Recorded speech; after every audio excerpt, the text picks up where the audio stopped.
There was an absolute wonder goal. There was a 3 Lions win. Let's see what happened in round 1 of the Euro 2020 campaign.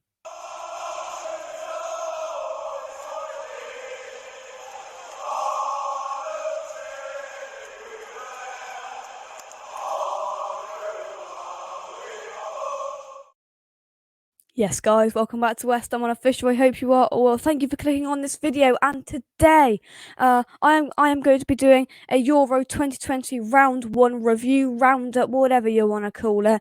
So I'm going to go through basically every single game that's taken place so far this Euro. So there's 12, I do believe, 12 games that have took place. And I'm going to give you the score and give you a quick reaction to that score. So we will get straight on in with it. But before we do, drop a like on the video, subscribe if you're new around here for more England content and for more Euros content. Let's get straight on in with it then. So the first of the 1, 2, 3, 4, 5, 6, 7, 8, 9, 10, 11, 12 games that we are going to be looking at tonight is Turkey 0, Italy 3. Then so this was the first game of the Euros, and Turkey. I mean, they did hold it out until half time. Very unlucky first goal of the Euros was an own goal from one of the Turkey defenders, and then two goals came straight after that. Ciro Immobile scored in the 66th, and then Insigne finished it off with the third. Put the icing on the cake on the 79th minute to put Italy off to a perfect start, and put them into people's minds that they can go far in this competition. And Turkey, people thought people were a bit underwhelmed with them, I thought. But the next game, football with Brownies, Wales took on Switzerland, and it finished 1-1. Yeah, I think this was a good result for Wales, I think.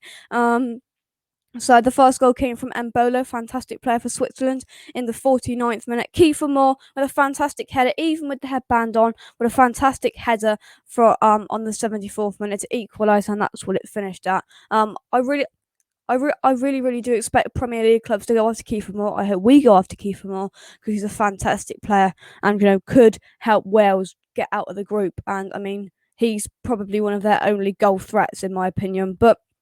They did frustrate Switzerland to keep it to 1-0, and then they just nicked a smash and grab goal and held on for the last 15 minutes to get a point against Switzerland. So next game, obviously, I'm not going to talk about the game too much. Denmark 0, Finland 1, and this all about Christian Eriksen. We do know now that he is obviously better, and he's put a picture of him putting his thumbs up in hospital, which is very, very good news. But what happened? There's got to be some sort of inquiry going into this of actually what happened to him, because his life could have gone on that pitch. Anything could have happened there, and the fact that the football world was completely shocked by it. I mean, my videos had 5.4k views, and it's just devastating and completely overwhelmed the game that finished Denmark 0 Finland. I don't care about that.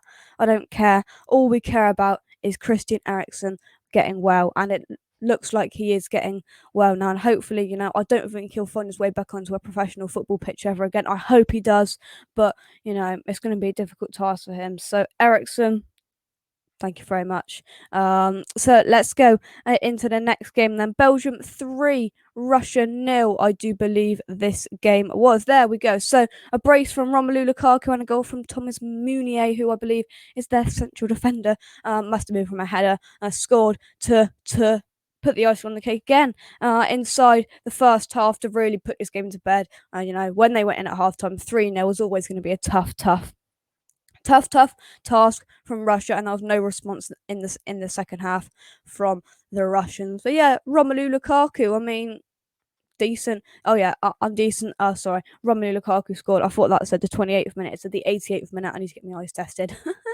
So Romelu Lukaku scored in the 10th minute and the 88th, with Thomas Meunier scoring a goal in between those two on the 34th minute to set off a perfect start for Belgium. And Romelu Lukaku, is he a good pick for the fantasy football? Who knows? Right, the next game, the Three Lions just at the first part of the title with the second part, because the other one's about Yarmolenko, but we'll get onto that in 2 games time. So England 1, Croatia 0 then. So bit of bit of a good start from England. First 20 minutes, I thought we played really, really well. Fizzled out a bit as the half went on, and then all that matters is we got the goal. I mean, people say we played awful. I don't think we played awful. I thought we expected Croatia to be a tough side to break down. And yeah, they probably were a tough side to break down at times, but the fact Croatia, I was so disappointed in a good way for a West Ham fan how awful they were going forward, and those gaps in the midfield. I just thought, looking at this, I thought Luka Modric can't do this on his own. That is what I thought as soon as that game finished. But good result for us to get us onto our Euros 2020 campaign. There we go then. So let's move on to the next game and check out football with Brownie. Oh my lord, the Watchalong for this around 27 minutes. I'll link it in the description down below. My reaction to the North Macedonia goal. I was rooting for North Macedonia. Oh, what a goal. Still can't believe that went in, honestly. So Austria 3, North Macedonia 1. So the first goal came from laying it in the 18th minute to put Austria 1-0 up, and then there was an equaliser from North Macedonia on the 28th minute. What a mix up this was. So basically, the defender kicked it. It hit his own man. It came into penalty area. The goalkeeper ran for it. Didn't quite get there. He went round the keeper. Bang! Open goal. 1-1. and then somebody scored. I'm not going to try and pronounce his name. Gretzkovic. And then oh dear. Marko Arnautovic scored to finish it off on the 89th minute. Oh, I don't know. To be fair, I don't know whether he's getting bans now or what, because what he said to some of the North Macedonian players after something about yeah, don't want to say it. But so we'll move on to the next game then. Oh, what a game this was. Probably the best game so far. Netherlands 3, Ukraine 2. What a game this was then. So we will get on in with it then. So the first goal came from Genie Wijnaldum in the 52nd minute to put Netherlands in front, and then they doubled their lead from Wout Weghorst in the 58th minute, and then the comeback started. So they were 2-0 up, 75 minutes, they were 2-0 up, cruising, and then all of a sudden, it was, hang on, it's not a bird, it's not a plane, it's Andrei Yarmolenko. James Fever put this on Twitter, and he couldn't have put it as sweetly.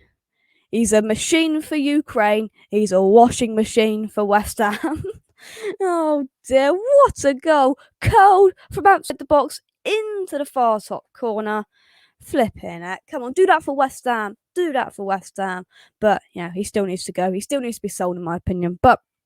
And then they got another goal back to equaliser from Roman something or other on the 79th minute. And then to end the comeback, the Netherlands slashed their hopes of getting a point with a goal from Denzel Dumfries in the 85th minute. Nice name, I like that. But what a game, what a rollercoaster of a game that was then. So I got a story for this game because it happened about 2:00 on was it Monday, I think, or something, or Tuesday, and I ran home to watch the last 10 minutes of it to see the score. I can't lie. I'm sorry, Gio. I can't lie. I turned the telly on and I saw 2-0 Czech Republic and I went, get in. And then I went on my phone and saw Soufal and Soucek got an assist, get in. And then I realised they were in my fantasy football team, get in even more. Perfect. Absolutely perfect. So let's move on to this game then, and it was the Patrick Schick show. Let's be completely honest with you. That's quite hard to say. Scotland 0, Czech Republic 2. First goal came just the right side of half-time from Patrick Schick. Header from a Soufal cross, and then on the 52nd minute, let's just highlight the perfect pass from Thomas Soucek from the halfway line to just past the halfway line, and then what's his name? I can get him up. The David Marshall, that's his name. The keeper was 10 yards further than he should have been. And Patrick Schick went, oh, let's go for it. Curled it into the corner from just past halfway line. Must have been a good 40 yards out. And got it. Probably going to be up there with the goal of the tournament with the Netherlands, with the Ukraine's Andrei Yarmolenko goal. But yeah, Scotland had chances. I watched the game back. I watched bits of the game, and Scotland had chances a little bit unlucky. Kieran Tierney was in my fantasy football team and he didn't play, so that's great. But yeah, I think that's a good result, Czech Republic, because I think now if we beat Scotland, I think they're gone. Then that'll be perfect from an England point of view. So the next game, then let's move on to it. Poland 1, Slovakia 2. Then so the first goal came from a Szczesny own goal in the 18th minute. If you would have started Lucas Fabianski, that probably wouldn't have happened. Start Lucas Fabianski, in my opinion. He's on the bench. He is sat there waiting and waiting and waiting. Is Lucas Fabianski. But anyway, so then, so that goal happened, and then just past half time, Poland got a goal back, an equaliser from Karol Linetti, and then Poland got a man sent off. I didn't see the sending off, so I can't comment on it. Former West Brom player, I do believe, Krajorach, got sent off, which really put Poland on the back foot, and then Slovakia, Milan Skriniar, as I like to say, Skirtle's successor, Milan Skriniar, scored in the 69th minute to get all 3 points for the Slovakians then. And then possibly the boringest game of football you are ever going to watch, so we're not going to dwell on it too much. Spain 0, Sweden 0. No goals to talk about. Rubbish game. I'm really disappointed in Spain, and no, I think Sweden will take that. A draw against Spain, probably the hardest game in their group. Alvaro Morata should have scored, but I'm not going to dwell on that game too much. And then the games that happened yesterday, the group of death games: Hungary 0, Portugal 3. This was a good game. This was, but the goals they all came in the last 10 minutes of the game. The first one came for Guerrero in the 84th minute. Hungary were doing really, really well, keeping Ronaldo quiet. Now, that's not an easy thing to do, Hungary. Keep the world's best player quiet up until the 84th minute. Guerrero scored, and then they got a penalty, which was quite unlucky.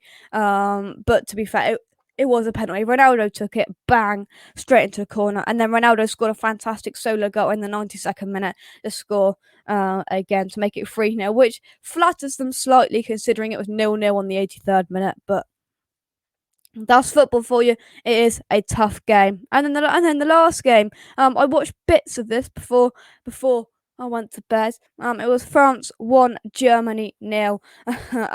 France, looking back, I was told Kylian Mbappe scored offside, Benzema scored offside. I had Mbappe in my fantasy football team, and he assisted Benzema for the other offside goal. Fuming. Absolutely fuming. But the goal came from a Mats Hummels own goal. It was coming. I thought they were putting the pressure on, and Germany didn't really have much of a response. It was a good game, I thought, but not much of a response from Germany, and France managed to hold on despite two goals being disallowed in the second half. But there we go then. There we go. So that is my review of the round one. So everyone's played now, and I've reviewed all the games. I hope you've enjoyed it. Drop a like on it, subscribe if you're new around it. We've seen a Yarmolenko wonder goal. We've seen the 3 Lions get 3 points on the board. Hopefully we can do that again on Friday against the Scottish. Okay, let's go. Come on, you Lions. Up the 3 Lions. Subscribe for more Euros content, and we'll see you very, very